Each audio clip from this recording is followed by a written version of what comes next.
दोस्तों, यदि आपके भी पैरों में झंझनाहट रहती है, पैरों में सुनपन रहता है, आपका बहुत ऐसा काम है जिसको आप बैठ के करते हैं, या आपकी सिटिंग जॉब है, या कहीं भी ऐसी जगह पे जहां आपको बैठ के बहुत ज्यादा काम करना पड़ता है और पैरों में सुनपन, नमनेस या पैरों का शिथिल पड़ जाना, यदि ऐसा आपके साथ भी होता है तो ये वीडियो आपके लिए है। इस वीडियो को स्किप मत करना और एंड तक जरूर देखना। इस वीडियो में मैं आपको बताऊंगा कि कैसे आप बिना दवाइयों के अपने घर पर ही इस सुनपन को या ये जो नमनेस पैरों में रहती है इसको ठीक कर सकते हैं। बस आपको इस वीडियो को एंड तक देखना है और मेरे द्वारा बताई गई विधि को अपने ऊपर लगभग 10 से 15 दिन जरूर ट्राई करना है।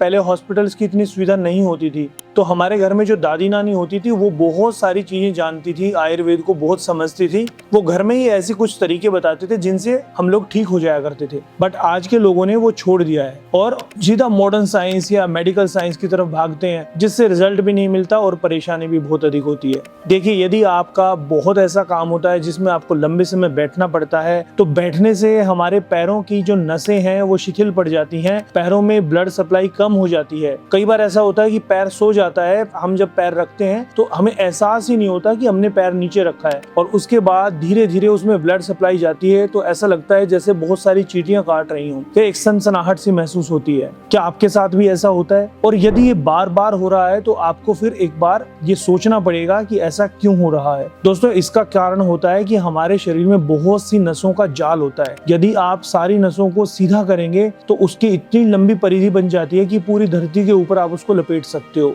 दोस्तों, यदि नसों को आप समझेंगे तो इनके अंदर ब्लड फ्लो होता है। हमारे शरीर में अलग अलग प्रकार की नसें होती हैं, कुछ का साइज ज्यादा बड़ा होता है और कुछ का बहुत बारीक, हमारे बाल के बराबर भी होता है। तो जब उनमें ब्लड सप्लाई रुक जाती है किसी भी कारणवश, आपने देखा होगा हर एक नस या नाड़ी में बीच में एक नोब होती है, वाल्व की तरह जो काम करती है, जो रक्त को वापस नहीं जाने देती। जब उस नोब के पास कुछ इन्फ्लेमेशन हो जाता है, कुछ वहां सूजन आ जाती है या कुछ जमा होने लग जाता है, तो धीरे धीरे हमारा ब्लड रुक जाता है, जिसके कारण बहुत से लोगों में वेरिकोज वेन की समस्या भी हो जाती है, यानी नसों का उभर जाना भी हो जाती है। या पैरों में जो झंझनाहट महसूस होती है उसका कारण एक ही है कि आपका रक्त संचार पैरों की तरफ प्रॉपर नहीं हो रहा है। तो इसमें आप क्या करेंगे? ऐसे में आप क्या करें, डॉक्टर के पास यदि आप जाते हैं तो डॉक्टर आपसे बहुत सारे टेस्ट लिख देते हैं और महंगी महंगी केमिकल भरी दवाइयां देते हैं। कुछ लोगों को तो दवाइयां खाना बिल्कुल भी पसंद नहीं होता। तो दोस्तों, इसका बहुत ही सरल और आसान उपाय मैं आपको बता देता हूं। इसके लिए आपको सिर्फ और सिर्फ 3 चीजों की आवश्यकता है। जो पहला इंग्रेडिएंट्स इसमें हम यूज करेंगे वो है देसी कपूर, जिसको आप भीमसेनी कपूर भी बोलते हैं। दोस्तों,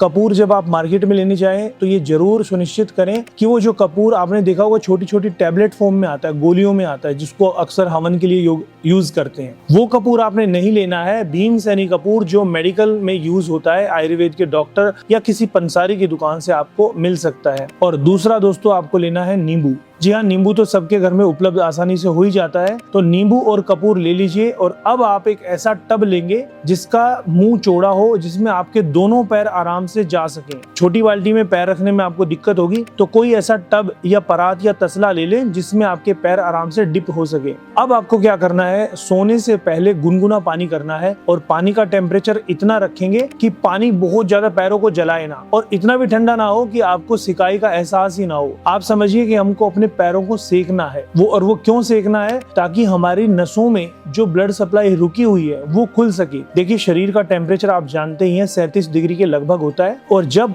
हमारे पैरों में सुनपन होने लगता है, कुछ लोगों को तो आपने देखा है ना, सर्दियों में पैर की उंगलियां बहुत ज्यादा ठंडी होती हैं या एक पैर उनका हमेशा ठंडा ही रहता है। तो इसका मतलब समझिए कि 2 कारण है, या तो उसकी नसों में कहीं ना कहीं ब्लॉकेज आ गई है, इसके कारण पैरों में दर्द भी रहता है, या फिर विटामिन B12 की कमी उसके अंदर पक्का आ चुकी है, और कई बार तो पैरों में क्रैम्प भी आ जाते हैं। तो इन सब समस्याओं का जो मैं इलाज बता रहा हूँ बहुत सटीक इलाज है। बड़े लोग तो जानते भी होंगे, जो बुजुर्ग हैं उनको पता होगा क्योंकि वो पहले से करते भी हैं। तो अब आपने क्या करना है, जब पानी गुनगुना हो गया है तो उसको उस परात में डाल लीजिए और हल्का पैर डाल के ये देखें कि पानी बहुत ज्यादा गर्म ना हो। अब उसमें जो आपने कपूर लिया था लगभग 1 चम्मच, उस कपूर का पाउडर बना लीजिए और उस गर्म पानी में डाल दीजिए। और जो नींबू लिया था दोस्तों, उस नींबू को भी उस पानी में निचोड़ देंगे। लीजिए, आपकी वो दवाई तैयार हो गई है जो आपके पैरों की सनसनाहट को दूर करने वाली है। अब अपने पैरों को इसमें आराम से डिप करके बैठ जाइए और धीरे धीरे हाथ से पैरों के पिंडलियों तक उस पानी को डालते रहें, यानी पैर के घुटने से लेके एड़ी तक पूरी सिकाई करें। और ऐसा आप लगभग 15 से 20 दिन करें। उसके बाद आप देखिए जो पैरों में दर्द रहता है निश्चित रूप से वो दर्द खत्म हो जाएगा। और जिन लोगों की एड़ियां बहुत ज्यादा फटती हैं और बहुत सी मार्केट से क्रीम लगाते हैं फिर भी कोई आराम नहीं आता, उनको भी फटी हुई एड़ियों में बहुत आराम आने वाला है। बस आपको इस उपयोग को करना है और ये वीडियो आपको अच्छी लगती है